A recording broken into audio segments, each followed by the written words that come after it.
When it was time for Elizabeth to have her baby, she gave birth to a son. Her neighbors and relatives heard that the Lord had shown her great mercy, and they shared her joy. On the 8th day, they came to circumcise the child, and they were going to name him after his father Zechariah. But his mother spoke up and said, "No, he is to be called John." They said to her, "There is no one among your relatives who has that name." Then they made signs to his father to find out what he would like to name the child. He asked for a writing tablet, and to everyone's astonishment he wrote, "His name is John." Immediately his mouth was opened and his tongue set free, and he began to speak, praising God. All the neighbors were filled with awe, and throughout the hill country of Judea, people were talking about all these things.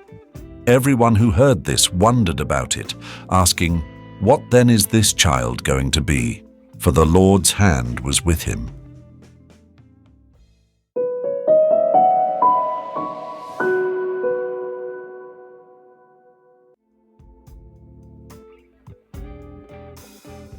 Today, we delve into a story as full of wonders as a magician's pocket.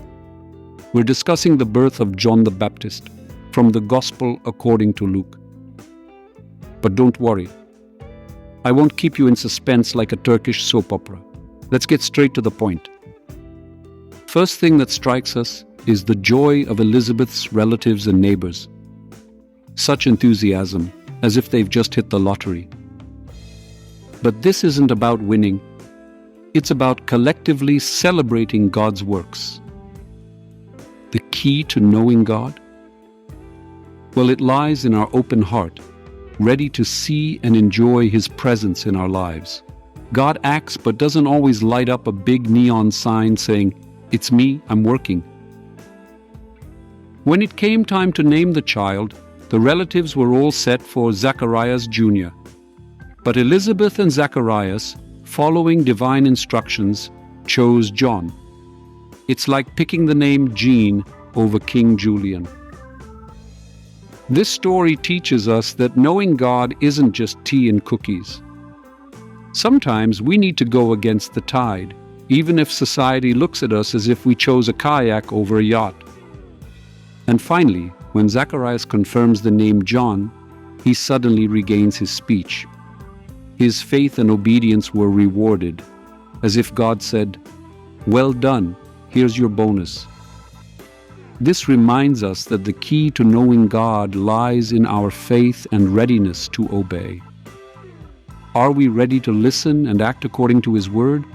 Or would we prefer something less complicated, like Sudoku? The birth of John the Baptist is a reminder for us that God works in mysterious and sometimes surprising ways. The key to knowing Him lies somewhere between our ears, eyes, and heart. Let's keep our hearts and minds open, ready to listen to His voice and boldly follow His guidance. Even when sometimes His plan seems as incomprehensible as the manual for a new washing machine.